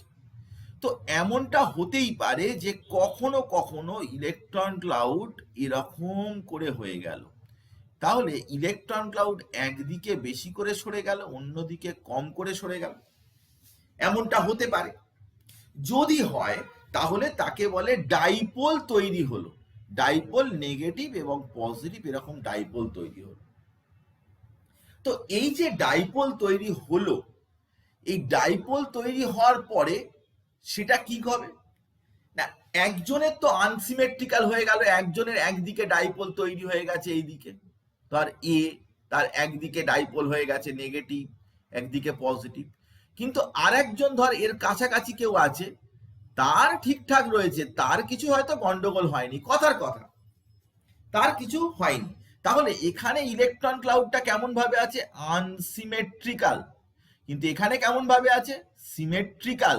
সিমেট্রিক্যাল মানে কি, সব দিকে সমানভাবে, এখানে কোনো নেগেটিভ পজিটিভ এইসব কিছু হয়নি, কোনো দিকে নেগেটিভ পজিটিভ এরকম হয়নি। যদি এরকম হয় তাহলে পরে আমরা দেখতে পাচ্ছি যে কি না, এইটা একটা ডাইপোল, যার মধ্যে এরকম ভাবে আনইভেন ডিস্ট্রিবিউশন হয়েছে, তার মধ্যে একটা ডাইপোল জেনারেট করেছে। একে বলে কি ইনস্ট্যান্টেনিয়াস ডাইপোল। ইনস্ট্যান্টেনিয়াস ডাইপোল মানে ওটা সব সময় থাকবে না, for the time being electron ডেন্সিটিটা ওদিকে সরে গেছে, এই অবস্থায় ওর মধ্যে একটা পোলারিটি জেনারেট করেছে। ইনস্ট্যান্টেনিয়াস ডাইপোল মানে কি, মানে কোনো একটা সময় এরকম ধরনের ডাইপোল হয়েছে, পর মুহূর্তে নাও হতে পারে, পর মুহূর্তে নাও ওটা থাকতে পারে, কিন্তু কোনো একটা সময়ে এটা হয়েছে, that is known as instantaneous dipole. Instantaneous dipole হয়েছে। তো এখন এই ইনস্ট্যান্টেনিয়াস ডাইপোল হওয়ার পরে এবারে সে কি করতে পারে, সে অন্য যে মলিকিউলটা আছে, দেখ এইটা এদিকে নেগেটিভ, এদিকে নেগেটিভ, এদিকটা পজিটিভ, এবারে এই পজিটিভটাকে কি করতে পারে না, এর ইলেকট্রন ডেন্সিটিকে ধরে টানাটানি করতে পারে। তখন যেটা সিমেট্রিক্যাল ছিল সেটাও আবার এদিকে নেগেটিভ, এই দেখ এদিকে নেগেটিভ, এদিকে পজিটিভ, এদিকে নেগেটিভ, এদিকে পজিটিভ, এরকম হয়ে যাবে।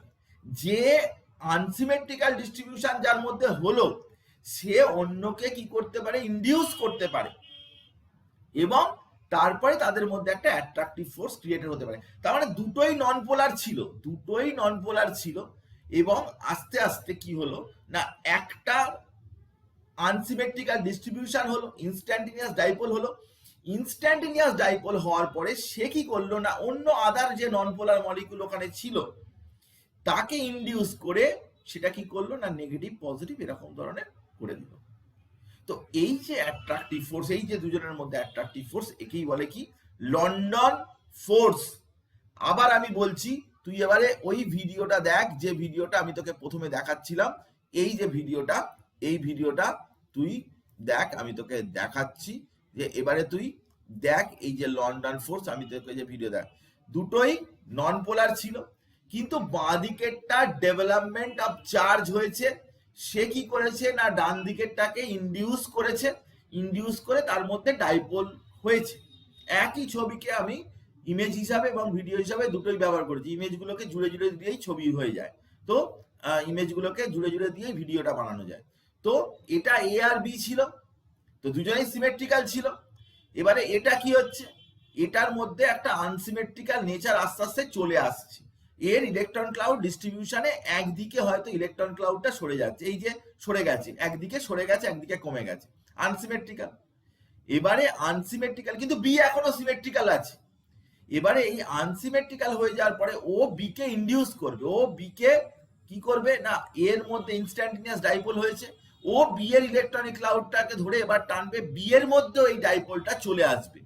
বি এর মধ্যে যখন ডাইপোলটা চলে আসবে, এই দেখ বি এর মধ্যে এবার ডাইপোলটা চলে এলো, দেখ ভালো করে চোখের সামনে তুই দেখ, আমি তোকে ছবিতে দেখাচ্ছি, ভিডিওতে দেখাচ্ছি, সব রকম ভাবে আমি তোকে চেষ্টা করছি, যে ইনস্ট্যান্টেনিয়াস ডাইপোল তৈরি হওয়ার পরে বি তে ইনডিউস করলো, ইনস্ট্যান্টেনিয়াস ডাইপোল, ইনডিউস ডাইপোল, এইটা এর ডাইপোলটা কিন্তু কি, এইটার যে ডাইপোল হচ্ছে সেটা হচ্ছে কি ইনডিউসড ডাইপোল হওয়ার পরে তাদের মধ্যে একটা, এই দুটোর মধ্যে একটা অ্যাট্রাকটিভ ফোর্স সেটা জেনারেট করলো, সেটাকেই বলছি আমরা কি লন্ডন ফোর্স। আমি তোকে বললাম, আশা করছি তুই বুঝতে পেরেছিস, আমি এর পিছনে অনেক খেটেছি যেটা বোঝাবো বলে। আবারও আমি তোকে বলছি যে দুটো নন পোলার এন্টিটি আছে, সে দুটো অ্যাটম হতে পারে, দুটো মলিকিউল হতে পারে, যা কিছু হতে পারে, তারা নন পোলার। তো প্রথমে একটা অ্যাটম বা মলিকিউল নিয়ে ভাব, যে যার মধ্যে ইলেকট্রনটা সিমেট্রিক্যালি ডিস্ট্রিবিউটেড ছিল। এবারে থাকতে থাকতে হঠাৎ করে ইলেকট্রন তো রোটেট করছে, তো কোনো দিকে ইলেকট্রন হয়তো সরে গেছে কোনো একটা সময়ে, এটা কিন্তু পার্মানেন্ট নয়, পার্মানেন্ট নয়, দিস ইজ ইনস্ট্যান্টেনিয়াস, পার্মানেন্ট নয়। তো ইনস্ট্যান্টেনিয়াস যদি হয় তাহলে পর মুহূর্তে কিন্তু ওটা নাও থাকতে পারে। তো এই ইনস্ট্যান্টেনিয়াস ডাইপোল যেটা, সেটার জন্য দেখা যাচ্ছে যে ওটার মধ্যে একটা পোলারিটি জেনারেট করেছে, ডাইপোল জেনারেট করেছে, তাকে বলে ইনস্ট্যান্টেনিয়াস ডাইপোল। সে কি করবে না, তার পাশের মলিকিউলটা, তার মধ্যে ডাইপোল ছিল না, তাকে ইনডিউস করবে। দেখবি তুই ফিজিক্সে পড়েছিস ম্যাগনেটিক ইন্ডাকশন, একটা নর্থ পোল তার উল্টো দিকে সাউথ পোল করতে পারে, ইলেকট্রিক্যাল চার্জেরও ইন্ডাকশন হয়, পজিটিভ নেগেটিভ। তো এটা তো ইলেকট্রিক্যাল চার্জের ইন্টারঅ্যাকশন, যেদিকে পজিটিভ হয়েছে সে তার উল্টো দিকে নেগেটিভ করবে। সো অ্যান্ড সো সিম্পল ব্যাপার। তো লন্ডন ডিসপারশন ফোর্স এটাকে বলে, এটা instantaneous dipole, induce dipole, attractive ফোর্সও বলতে পারিস। এটাকে তুই কি বলতে পারিস? Instantaneous induced dipole attraction. আমাকে বল এটা বুঝেছিস কিনা, ক্লিয়ার হয়েছে কিনা? স্টেটস অফ ম্যাটার কিন্তু জবরদস্ত চ্যাপ্টার, একদম প্রত্যেকটা চ্যাপ্টারই ভালো চ্যাপ্টার। তুই যদি ভালো করে পড়াশোনা করিস, ভালো করে বুঝিস, আমি তোকে সবকটা চ্যাপ্টার পড়াচ্ছি, তুই দেখ যে তুই কোনটা ছেড়ে কোনটা পড়বি। তুই কোনো একটা চ্যাপ্টার তোর মনে হবে যে এই চ্যাপ্টারটা বাজে চ্যাপ্টার, ফালতু চ্যাপ্টার, এরকম মনে হবে। তুই দেখ atomic structure, period table, chemical bond, chemical equilibrium, basic concept, even তার মধ্যেও কত কিছু ভালো ভালো ব্যাপার রয়েছে, কত কিছু পড়ার জায়গা রয়েছে। তো তুই আমাকে বল যে লন্ডন ডিসপারশন ফোর্স বা লন্ডন ফোর্স, এই ব্যাপারটা তোর মাথায় ঢুকে গেছে কিনা আমাকে বল, একদম সিম্পল ভাবে তুই বল। কোনো যদি অসুবিধা থাকে আমাকে বল, আমি আবার বলবো। এরকম কিছু ব্যাপার না, আমি সবসময় বলি, সব স্টুডেন্টকেই বলি, তোদের ক্ষেত্রে শুধু না, সবাইকে আমি বলি যে কারো কোনো অসুবিধা থাকলে নিশ্চয়ই বলবো। ব্যাপারটা একদম ক্লিয়ার ইমেজ মাথার মধ্যে থাকা দরকার। ওসব ভাষা টাষা বড় কথা, কি লিখবো টিখবো, তোর যদি মাথায় ইমেজটা থাকে যে এই জিনিসটা এটাকে বলে, তুই যে কোনো প্রশ্ন আসবে তুই লিখে দিতে পারবি। এটা কি বুঝতে পেরেছিস তোরা? একদম ক্লিয়ার সকলের? আমাকে বল। হ্যাঁ স্যার। গুড। তো লন্ডন ফোর্স সেটা আমরা বললাম। তো লন্ডন ফোর্সে একটা বিশেষ ব্যাপার কিন্তু, এটা কি না, লন্ডন ফোর্স হচ্ছে, সবসময় মনে রাখবি যে এটা একটা শর্ট রেঞ্জ ফোর্স। মানে ইন্ডাকশনটা যে একদম এখানে রয়েছিস আর তুই 14 নম্বরে একটা মলিকিউল রয়েছে ইন্ডাকশন হবে, তা কিন্তু নয়। এটা ভাবা বেকার। তখন এখানে বাজি ফাটালি আর দিল্লিতে আওয়াজ হচ্ছে, এসব বাজে কথা, এটা হতেই পারে না। তাহলে একটা রেঞ্জ আছে। তো কি সেই রেঞ্জ না, 500 পিকোমিটার, যেটা তুই একটু মনে রাখবি, 500 পিকোমিটার। তো 500 পিকোমিটার এই রেঞ্জে কিন্তু এটা একটা শর্ট রেঞ্জ ফোর্স। কাছাকাছি মলিকুল এলেই কিন্তু তবেই, ম্যাক্সিমাম 500 পিকোমিটার, তার চাইতে কারো কাছে এলে ভালো হয়। দ্বিতীয় কথা কি না, এটা কি না, রেডিয়াসের মানে রেডিয়াস মানে ডিস্টেন্স সেপারেশন, যেটা মানে ডিস্টেন্স বিটুইন দ্য মলিকিউলস, তার সাথে এটা 6th পাওয়ারের সাথে ইনভার্সলি প্রপোর্শনাল। 6th পাওয়ারের সাথে ইনভার্সলি প্রপোর্শনাল মানে ডিস্টেন্সটা কাছে আসলে কিন্তু লন্ডন ফোর্স কতটা বাড়ছে সেটা তুই বুঝতে পারছিস, যে ডিস্টেন্সের উপরে কিন্তু কিরকম ভাবে ডিপেন্ডেন্ট। আর হচ্ছে ডিস্টেন্স বিটুইন দ্য মলিকিউল, ডিস্টেন্সটা হচ্ছে এইটা হচ্ছে আর, এই ডিস্টেন্সটা হচ্ছে আর। তো লন্ডন ডিসপারশন এটা r⁶ এর সাথে প্রপোর্শনাল। বেশিরভাগ ফোর্সই কিন্তু এরকম, যে ডিস্টেন্সের 6 আমি তোকে পড়াতে পড়াতে বলছি, আরো পরের দিকে যাচ্ছি বলছি, এরকম কিছু ব্যাপার। সেকেন্ড যে জায়গাটা সেটা হচ্ছে কি, ডাইপোল ফোর্স। এটা দেখ, এটা ইনস্ট্যান্টেনিয়াসের কোনো ব্যাপারই নেই এখানে। এখানে মলিকিউলটার মধ্যেই এমনিতেই ডাইপোল রয়েছে। ধর আমি তোকে বললাম যে একটা HCl মলিকিউল, তো HCl দেখতে পাচ্ছিস, তো HCl এর মধ্যে কি আছে, ইলেকট্রন ক্লাউডটা কিন্তু এটা ক্লোরিনের দিকে বেশি আসবে। ক্লোরিন তো বেশি নেগেটিভ, হাইড্রোজেন তো বেশি পজিটিভ। তো এই ধরনের ডাইপোলকে কি বলে, এই ধরনের ডাইপোলকে বলে permanent dipole. It's not instantaneous dipole, যে কোনো একটা পার্টিকুলার সময় ডাইপোলটা হলো বাকি সময় হলো না, এরকম টাইপের না। এটা হচ্ছে কি পার্মানেন্ট ডাইপোল। তো এই যে একটা মলিকিউল ডাইপোল আর একটা মলিকিউল যে ডাইপোল, এদের মধ্যে যে অ্যাট্রাকটিভ ফোর্স, এদের মধ্যে যে অ্যাট্রাকশন, সেই অ্যাট্রাকশনটাই হচ্ছে কি না ডাইপোল ফোর্স। ডাইপোল ফোর্স তাদেরকে বলে। এবং এই ডাইপোল ফোর্স যদি কোথাও কাজ করে, তাহলে সেখানে আরো কয়েকটা ব্যাপার রয়েছে, আমি সেটা তোকে বোঝাচ্ছি, আমি তোকে বলছি, আগে তুই ভালো করে আমার কথাটা শোন। প্রথমত ডাইপোল যে অ্যাট্রাকটিভ ফোর্স, সেই অ্যাট্রাকটিভ ফোর্স হচ্ছে সেটা পার্মানেন্ট, সেটা সব সময়ের জন্যই থাকে। একটা গ্যাসিয়াস সিস্টেম বা সলিড বা লিকুইড যাই হোক না কেন, সেখানে যদি মলিকিউলগুলো পোলার হয় তাহলে তাদের মধ্যে কিন্তু যে অ্যাট্রাকটিভ ফোর্স, এটাকেই বলে DP attraction, dipole attractive force. এবং এই অ্যাট্রাকটিভ ফোর্সটা কিন্তু যথেষ্টই স্ট্রং অ্যাট্রাকটিভ ফোর্স, মানে আগেরটার মতো অত ফিবেল নয়, এটা মোটামুটি স্ট্রং অ্যাট্রাকটিভ ফোর্স। HCl এর ক্ষেত্রে যেরকম দেখতে পাচ্ছি যে হাইড্রোজেনটা প্লাস এবং ক্লোরিনটা মাইনাস, এবং এরকম প্রচুর মলিকিউল যদি কাছাকাছি চলে আসে তাহলে এই নেগেটিভ এবং পজিটিভ, আর একটা মলিকিউলের নেগেটিভের সাথে এর মলিকিউলের পজিটিভ, এরকম অ্যাট্রাকটিভ ফোর্স চলতেই থাকে। ডাইপোল অ্যাট্রাকটিভ ফোর্স এটাকে বলে, যাদের মধ্যে ইলেকট্রোনেগেটিভিটি ডিফারেন্স আছে। ক্লোরিন এর মধ্যে কি ডাইপোল অ্যাট্রাকটিভ ফোর্স হবে? না, এটার মধ্যে লন্ডন ফোর্স হতে পারে। এই একটা মলিকিউল আর একটা মলিকিউলের মধ্যে লন্ডন ফোর্স হতে পারে। তোকে ভাবতে হবে যে কার ক্ষেত্রে কি ফোর্স অ্যাপ্লিকেবল হতে পারে। তোকে যদি বলে এইচএফ এর মধ্যে কি অ্যাট্রাকটিভ ফোর্স কাজ করবে বল, তুই তখন ডাইপোল বলবি, কারণ এটা নেগেটিভ, এটা পজিটিভ, এটা নেগেটিভ। তো ডাইপোল অ্যাট্রাকটিভ ফোর্সটা সবসময়ের জন্যই কিন্তু তখনই কাজ করবে যখন মলিকিউলের মধ্যে আগে থেকেই কোনো পোলারিটি প্রেজেন্ট আছে। তোমার ইনস্ট্যান্টেনিয়াস পোলারিটি হওয়ার দরকার নেই। ইনস্ট্যান্টেনিয়াস পোলারিটি হয়ে কাউকে ইনডিউস করে তাকে পোলার করে এসব করার দরকার নেই। তার মধ্যে এমনিতেই পোলারিটি আছে, অনেক সিম্পল টাইপের ব্যাপার। Dipole force, dipole attractive force শুধুমাত্র পোলার মলিকিউলে।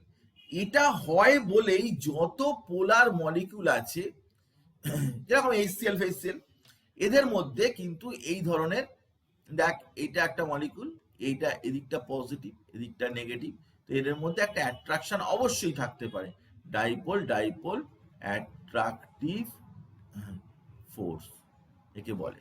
একদম সিম্পল, ইজি গোয়িং, একদম সহজভাবে বোঝার চেষ্টা করে, একদম জটিল এর মধ্যে যাবি না তুই। তো এটা এখন দেখা যায় যে ধর মিথেন আর HCl দুজনে কি বয়লিং পয়েন্ট সেম? না, সেম নয়। এই বিষয়টা কিসের উপর ডিপেন্ড করে?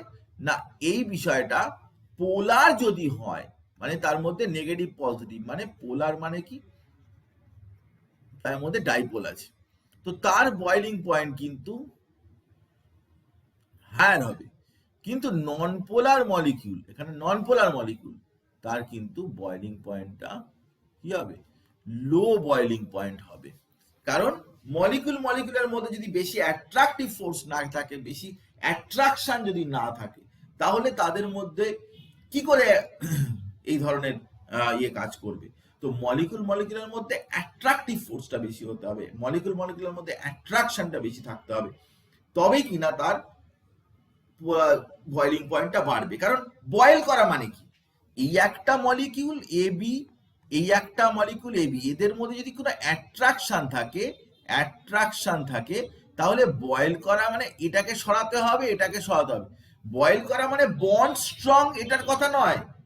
মলিকিউলগুলোর মধ্যে যখন বয়েল করা হয় তখন কিন্তু বন্ডটাকে ভাঙা হয় না। অনেকে ভুলভাল বলে যে এর বয়লিং পয়েন্ট বেশি কেন, কারণ ওর বন্ডগুলো খুব স্ট্রং। বাজে কথা, একদম কেটে জিরো বসিয়ে দেবে। আরে ওয়াটারকে বয়েল করতে গেলে হাইড্রোজেন অক্সিজেনের মধ্যে বন্ড ভাঙার দরকার নেই। ওয়াটার মলিকিউলের মধ্যে অ্যাট্রাকটিভ ফোর্সটাকে কমানোর দরকার, দ্যাটস ইট। যে ওদের মধ্যে অ্যাট্রাকটিভ ফোর্সটা অনেক বেশি আছে, এ আর বি এর মধ্যে বন্ড ভাঙতে হবে না। এবি যে অ্যাট্রাকটিভ ফোর্স আছে তাকে সরাতে হবে, তাকে ঢিলা করতে হবে। তো যদি অ্যাট্রাকটিভ ফোর্স যদি বেশি থাকে তাহলে কি হবে? তাদেরকে সরাতে গেলে কিন্তু তোমাকে এনার্জি লাগবে। তো এনার্জি লাগবে মানে বয়লিং পয়েন্টটা অটোমেটিক্যালি বেশি হবে। টেম্পারেচার দিয়েই তো সেই এনার্জি থার্মোডাইনামিক্স পড়া হয়েছে, কোনো অসুবিধা কিছু নেই। আমরা তো অনেক ফাস্ট যাচ্ছি, সিলেবাস কমানো উচিত, সিলেবাস কমায়নি। 12 এর সিলেবাস কমিয়ে দিচ্ছে, 30% 40% কমিয়ে দিচ্ছে। তো 11 কেউ দেখছে না, 11 দিকে কেউ লক্ষ্য দিচ্ছে না। আমি অবাক হয়ে যাচ্ছি, 11 কি মানুষ নয় নাকি? 11 বলে কি মানুষ নয়? তো 12 এর সিলেবাস কমাচ্ছে, 11 এর সিলেবাস কমাচ্ছে না। 12 12-এ যারা পড়ে তাদের কোভিড হতে পারে, 11-এ যারা পড়ে তাদের কোভিড হবে না, এরকম টাইপের ব্যাপার চলছে। ব্যাপারটা খুবই অন্যায়। আমাদের তো বেশি পড়তে হচ্ছে 11-এ, 12-এ সেসব পড়তে হচ্ছে না, অনেক চ্যাপ্টার বাদ দিয়ে দিয়েছে। যাকে তো পোলার কোভ্যালেন্ট মলিকিউল এবং নন পোলার মলিকিউলের মধ্যে বয়লিং পয়েন্টে যে ডিফারেন্স হয় সেটা কিন্তু ডাইপোল ডাইপোল অ্যাট্রাকটিভ ফোর্সের ডিফারেন্সের জন্যে। এবং এই ডাইপোল ডাইপোল অ্যাট্রাকটিভ ফোর্স সেটা কিন্তু অনেক ক্ষেত্রে কিন্তু যথেষ্ট স্ট্রং। কারণ যদি ইলেকট্রোনেগেটিভ অ্যাটম গুলো যদি পার্টিসিপেট করে, যেরকম অক্সিজেন, যেরকম ফ্লুরিন, যেরকম ক্লোরিন, যেরকম নাইট্রোজেন, এইসবের ক্ষেত্রে কিন্তু অ্যাট্রাকটিভ ফোর্সটা কিন্তু অনেক অনেক বেশি। আজকে যদি তোকে বলে যে ওয়াটার কেন লিকুইড, তুমি বলো যে ওয়াটার কেন লিকুইড, দেখ একটা সিম্পল প্রশ্ন যে ওয়াটারের মলিকুলার ওয়েট কত না 2 + 16 মানে 18। ঠিক আছে, H2S এর মলিকুলার ওয়েট কত 2 + 32 মানে হচ্ছে 34। তো কে বেশি ভারী, কে বেশি ভারী, ওয়াটার আর H2S এর মধ্যে কে বেশি ভারী? নিশ্চয়ই H2S বেশি ভারী। তো এটা গ্যাস, অথচ এটা কেন লিকুইড, এটা কেন লিকুইড, ওটা গ্যাস এটা লিকুইড। কারণ একটাই, যে ওয়াটারের মধ্যে অনেক বেশি এই অ্যাট্রাকটিভ ফোর্স কাজ করছে। একটু বাদে বলছি আরো একটা ফোর্স আছে, সেটা হচ্ছে হাইড্রোজেন বন্ড। তো negative positive attraction, high attractive force, high attraction large number of water মলিকিউলকে কিন্তু কাছে টেনে নিয়ে চলে এসেছে, যার ফলে ওর এফেক্টিভ মলিকুলার ওয়েট বেড়ে গেছে। ওয়াটারের 18 মলিকুলার ওয়েট দেখলে চিন্তা করলে হবে না। অনেক ওয়াটার যখন একসাথে জুড়ে থাকে তখন কিন্তু তার এফেক্টিভ মলিকুলার ওয়েট অনেক বেশি হয়, যে ওয়াটার তাই আজকে লিকুইড। নর্মাল টেম্পারেচারে কেন ওয়াটার লিকুইড, H2S কেন গ্যাস, যদিও H2S এর মলিকুলার ওয়েট মোলার মাস ওয়াটারের চাইতে বেশি। তো এই প্রশ্নের উত্তর কিন্তু এটাই, যে ওয়াটারে কিন্তু strong dipole dipole attraction are very strong, very very strong dipole dipole attractive force.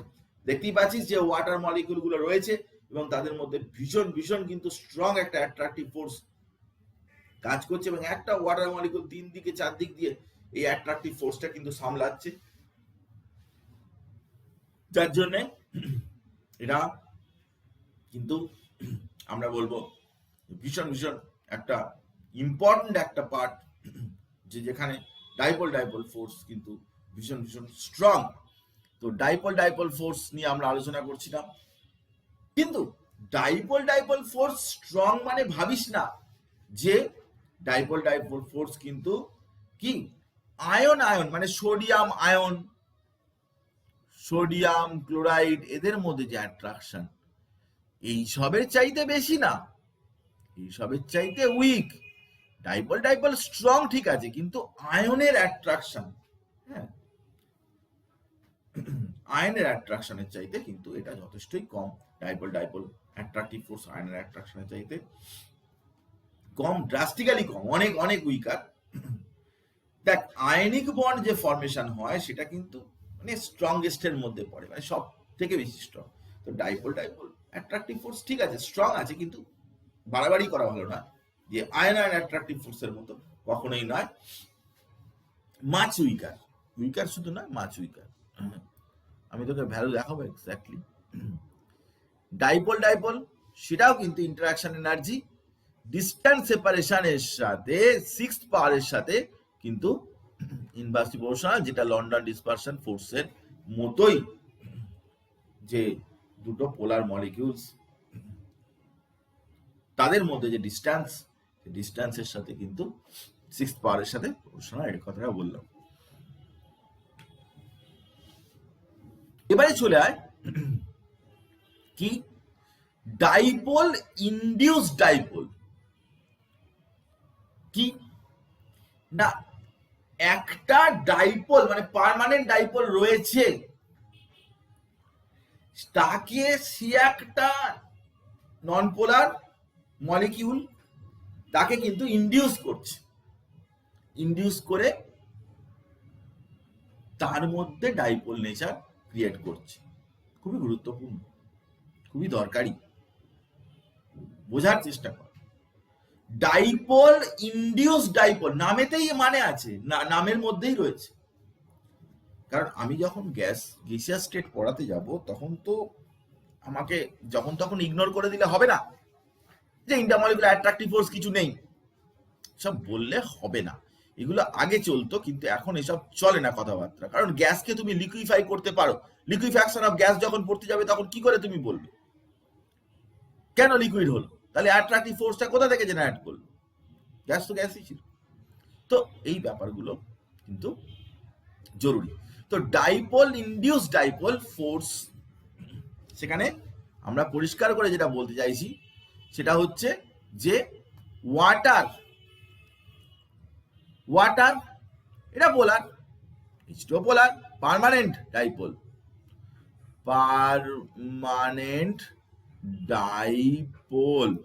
এটা কিন্তু এটা নন পোলার। এইবারে এ যখন এর কন্ট্যাক্টে আসবে তখন কি হবে? এটা নেগেটিভ, তাহলে এ এই প্রান্তে পজিটিভ ক্রিয়েট করার চেষ্টা করবে, এই দিকটায় নেগেটিভ চলে আসবে। নেগেটিভ তো তার পাশেই ইনডিউস করবে, যেটা সেটা পজিটিভকে ইনডিউস করবে না। তো এটা হচ্ছে ইনডিউস হলো, এটা তাহলে পার্মানেন্ট ডাইপোল পিডি, আর এটা হচ্ছে ইনডিউস ডাইপোল। তাহলে পার্মানেন্ট ডাইপোল এবং ইনডিউস ডাইপোল পিডিআইডির মধ্যে একটা অ্যাট্রাকটিভ ফোর্স তৈরি হবে, পিডিআইডি, which is known as dipole induced dipole force। এই জিনিসগুলো কিন্তু জানার দরকার, কোনটা কোন ধরনের ফোর্স, এটা না জানলে কিন্তু জমবে না ব্যাপারটা। দেখতেই পাচ্ছিস যে ক্লোরিন কিন্তু নন পোলার, সিমেট্রিক্যাল হয়ে রয়েছে, কিন্তু এইখানে যে ইলেকট্রন ক্লাউড রয়েছে এই নেগেটিভ, এ চাইছে এই দিকটায় কিছু পজিটিভ হয়ে যাক, তাহলে কি হবে? পরবর্তীতেই দেখা যাবে যেখানে পজিটিভ চলে আসছে এবং এদিকটায় নেগেটিভ চলে আসছে, পোলারাইজড ইলেকট্রন ক্লাউড। এটাকেই বলে পোলারাইজড ইলেকট্রন ক্লাউড। একদিকে ইলেকট্রন ক্লাউড সরে গেছে, ওটা কিন্তু পার্মানেন্ট। ওয়াটারের ক্ষেত্রে ওটা পার্মানেন্ট, ওয়াটারের ওটা চেঞ্জ হয় না, ওয়াটারের ক্ষেত্রে ওটা অবশ্যই পার্মানেন্ট হয়েই থাকে। তো এটা আমি তোকে বললাম, সোজা ব্যাপার। তিনটে ফোর্সের কথা আমি তোকে বললাম, তিনটে অ্যাট্রাকটিভ ফোর্সের কথা আমি তোকে বললাম, তুই শুনলি। এবারে শুন আমার কথাটা। এই যে ডাইপোল সেটা ব্রোমিন বা ক্লোরিন বা যে কোনো নন পোলার মলিকুলের ক্ষেত্রে হতে পারে, এটাও কিন্তু 1/r⁶।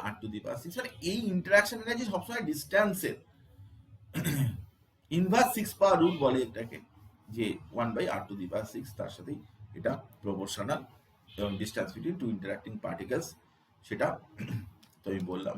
এটা ফর্মুলা মনে হয় অনেক জায়গায় পরীক্ষার সময় জিজ্ঞাসা করে আর কি, সেই জন্য আমি লিখে দিয়েছি। বইতে এত কিছু উল্টোপাল্টা করেছে যে পড়তে অসুবিধা। আর একটা হচ্ছে special type intermolecular force, special type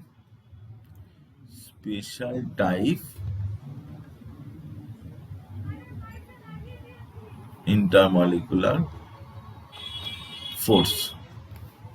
তো স্পেশাল টাইপ ইন্টারমলিকুলার ফোর্স যেটা, সেটা অ্যামোনিয়া মধ্যে হতে পারে। অ্যামোনিয়া যাতে কি না, একটা ইলেকট্রোনেগেটিভ অ্যাটম থাকবে, তার সাথে হাইড্রোজেন থাকবে। ইলেকট্রোনেগেটিভ অ্যাটম কি হতে পারে? নাইট্রোজেন, অক্সিজেন, ফ্লুরিন, নফ। তার সাথে হাইড্রোজেন যদি জুড়ে থাকে, এদের মধ্যে একটা অ্যাট্রাকটিভ ফোর্স তৈরি হয়। অক্সিজেন যদি থাকে, তার পাশে হাইড্রোজেনের মধ্যে একটা অ্যাট্রাকটিভ ফোর্স তৈরি হয়। ফ্লুরিন যদি থাকে, তার সাথে হাইড্রোজেন থাকে, একটা অ্যাট্রাকটিভ ফোর্স তৈরি হয়। এগুলোকে বলে কি? Hydrogen bond. হাইড্রোজেন বন্ড কারা কারা করবে? Nitrogen, oxygen, fluorine. আমি কেমিক্যাল বন্ড পড়াবার সময় হাইড্রোজেন বন্ডের কথা বলেছিলাম, যারা সেই ক্লাসে ছিলিস তারা হয়তো মনে পড়বে না, জানি এত মনে পড়া উচিত না আর কি, ব্যাপারটা বাজে হয়ে যাবে এত বেশি মনে পড়লে, কিন্তু আমি হাইড্রোজেন বন্ড তখন পড়িয়েছিলাম। তুই দেখবি যে তোর কাছে পিডিএফ নিশ্চয়ই থাকবে, আমি যা পড়াই সবই তো পিডিএফ পাঠাই, তো নিশ্চয়ই পিডিএফ থাকবে, তো সেখান থেকে তুই বুঝতে পারবি।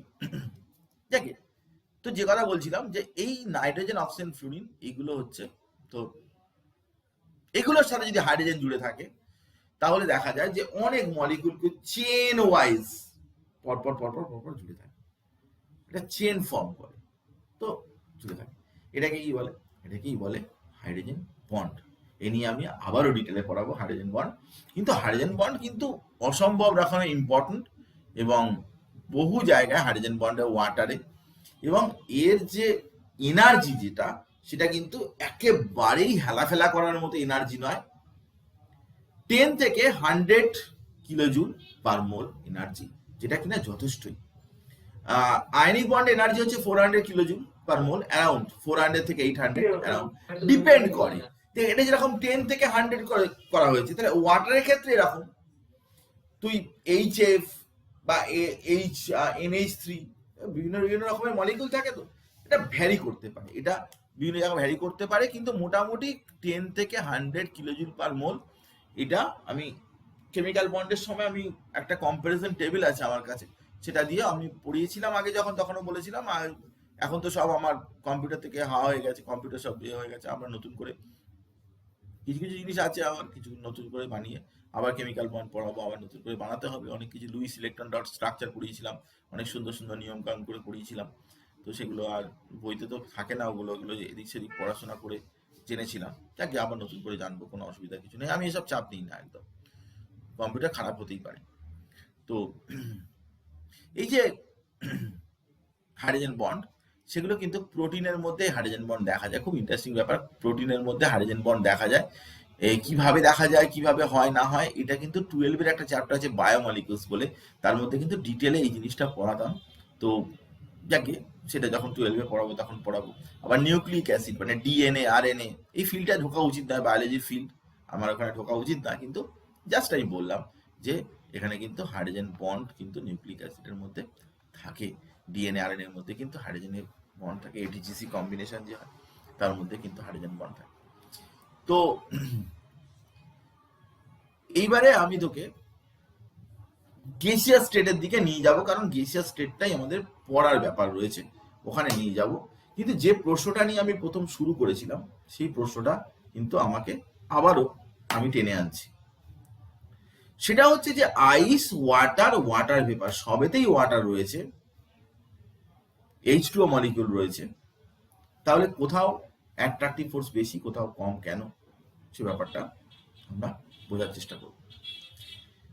সবেতেই, সলিড হোক, লিকুইড হোক, গ্যাস হোক, সবেতেই কিন্তু মলিকিউল থাকে, মানে এরকম ভাবে থাকে, তার মধ্যে মলিকিউলস থাকে। হয়তো মলিকিউলগুলো একদম কম্প্যাক্ট হয়ে থাকে, মানে এখানে যেরকম একদম কোনো গ্যাপ নেই, এরকম মলিকিউলগুলো গায়ে গায়ে গায়ে গায়ে এরকম করে থাকে। আবার হয়তো একটু একটু গ্যাপ থাকতে পারে, এগুলো গ্যাপ আছে, থাকে মলিকিউলগুলো অ্যারেঞ্জ করা অবস্থা। তো এইরকম অ্যারেঞ্জ করলে কি হয় না, তার মধ্যে খুব একটা ফাঁকা স্পেস থাকে না। তাই তুমি যদি কম্প্রেস করার চেষ্টা করো, কম্প্রেস, তাহলে কিন্তু কাটা খাবে, মানে কম্প্রেস হবে না।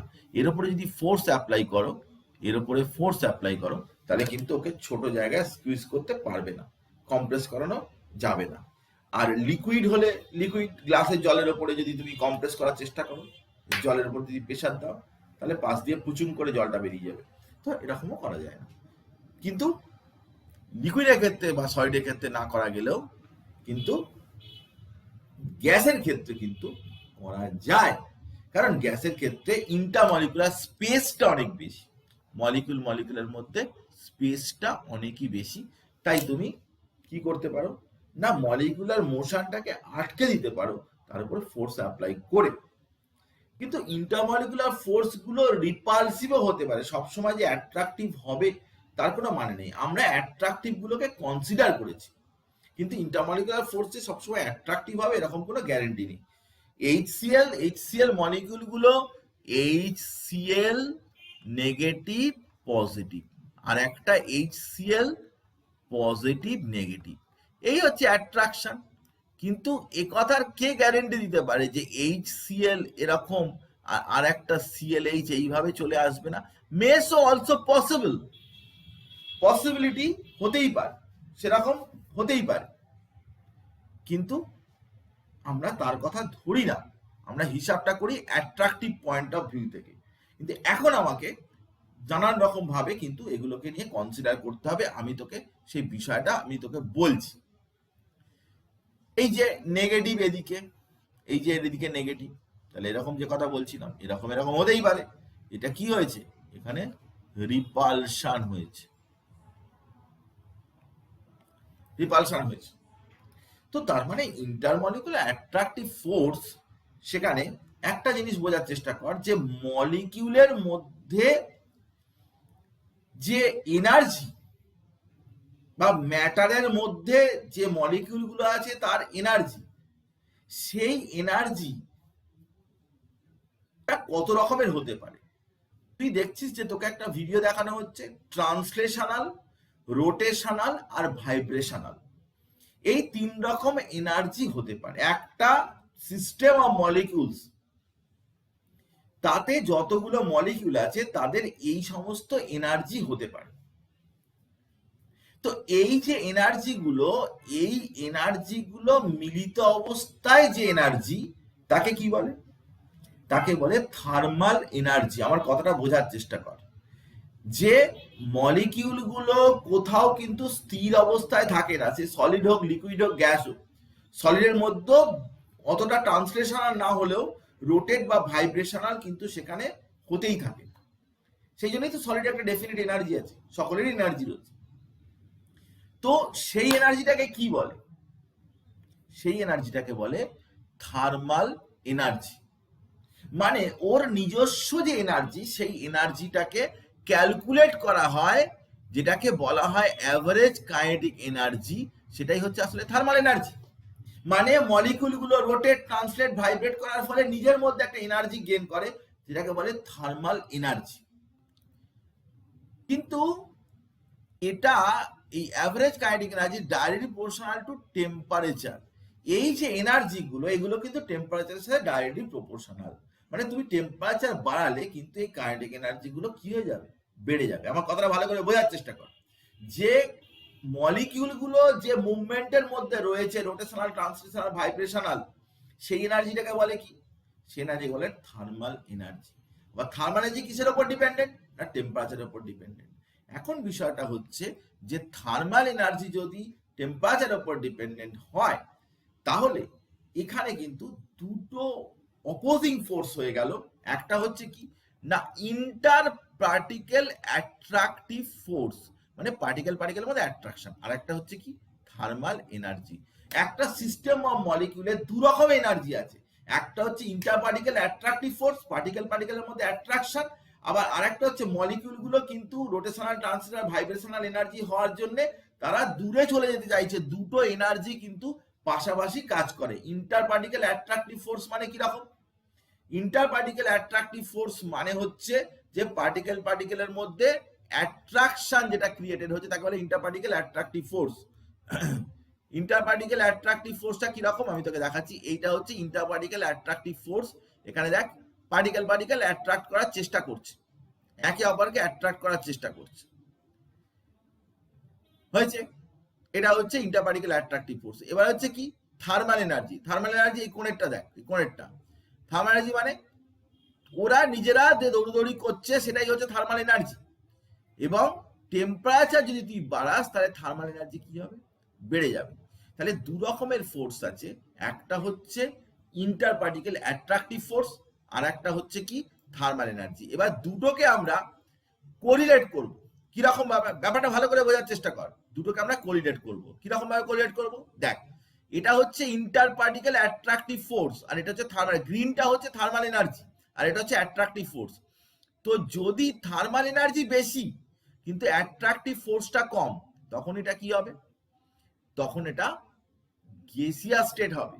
যত অ্যাট্রাকটিভ ফোর্স বাড়বে, থার্মাল এনার্জি যত কমবে। দেখ, এ প্রায় সমান সমান হয়ে গেছে, থার্মাল এনার্জি আর এটা সমান সমান হয়ে গেছে। তাহলে এটা কি হয়ে গেছে? Liquid state. আর যদি থার্মাল এনার্জি কম কিন্তু অ্যাট্রাকটিভ ফোর্স বেশি, তখন ওরা কি হবে না, অ্যাট্রাকটিভ ফোর্স বেশি হলে ওরা নিজেরা অ্যারেঞ্জ হয়ে যাবে, এবং অ্যারেঞ্জ হয়ে যাওয়ার পরে ওটা সলিড স্টেটে কনভার্টেড হয়ে যাবে। তাহলে একই মলিকিউল, আইস হোক, ওয়াটার হোক, বা গ্যাস হোক, ওয়াটার ভেপার হোক, সবসময় কিন্তু ডিটারমিনিং ফ্যাক্টর কে না, ইন্টারমলিকুলার অ্যাট্রাকটিভ ফোর্স নয়, ডিটারমিনিং ফ্যাক্টর হচ্ছে থার্মাল এনার্জি। কোন টেম্পারেচারে ওকে রাখা হয়েছে। আইস যে টেম্পারেচার থাকবে, সেই টেম্পারেচারে ওয়াটার ভেপার থাকবে না। তার মানে দেখ, আমি আমি আমি আমি তোকে বলছি, তুই আমার কথাটা ভালো করে শোন। এই এই জিনিসটা কিন্তু খুব গুরুত্বপূর্ণ, এই জিনিসটা কিন্তু পরবর্তীকালেও থাকবে, পরে 12-এ যখন পড়তে যাবি তখনও থাকবে। আমি তোকে একটাই কথা বলছি, কথাটা বোঝার চেষ্টা কর। সেটা হচ্ছে কি না, সেটা হচ্ছে এটাই যে দু রকমের ফোর্স আছে।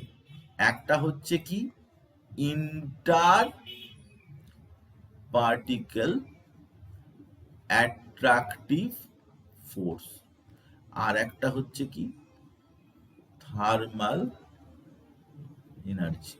এই থার্মাল এনার্জিটা যদি টেম্পারেচার তুই বাড়াস তাহলে থার্মাল এনার্জি এটাও কিন্তু বাড়বে, টেম্পারেচার বাড়লে থার্মাল এনার্জিটাও বাড়বে।